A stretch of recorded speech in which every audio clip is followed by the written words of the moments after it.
not being filled by the presence and the love of the mashpia, the makabel has to be filled in different ways.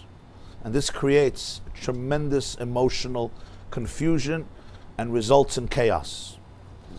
As the Gemara says in the beginning of Maseches Saita, that when a woman betrays the relationship, it's much more toxic than when a man betrays the relationship, because the void is so much deeper. So when that void has to be filled with alien things, it's very, very toxic. Men are more compartmentalized.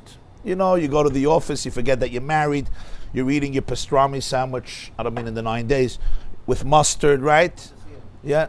Siyum, Zelena, Siyum.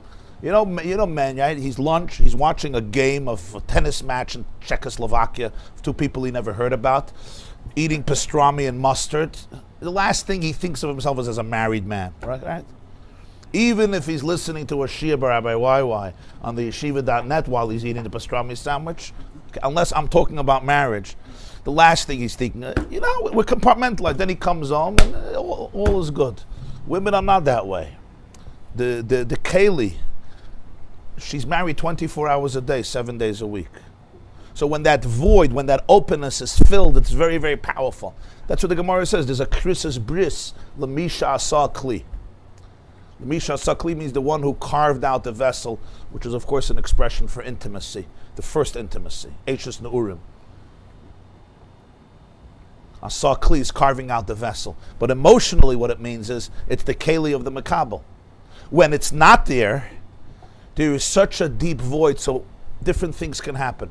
There could be very deep pain, very deep frustration. This is what comes out in offices of therapists and marriage counselors all the time. This is what's happening. What can also happen is substitutes. I have to substitute. I have to fill it in new ways. And this becomes very profound. I'm using the example of men and women because it's just very, very drastic and intense, but it's true within every person. Each one of us is a mashpia. Each one of us is a makabel. All these shiurim we're talking about are not just one person versus another, but it's also you vis-a-vis yourself. There is that which we're mashpia to others. There's that which we have to be makabel. In our own relationships, everyone is masculine and feminine. That hanachas atzmusoi, in a powerful, good marriage where everybody knows who they are and they're ready to be there, there's nothing that triggers the tainug and the desire of the mashpia to give like the empty vessel that the makabel creates. Because it's mamish like waiting. I'm waiting. I'm here. I'm waiting.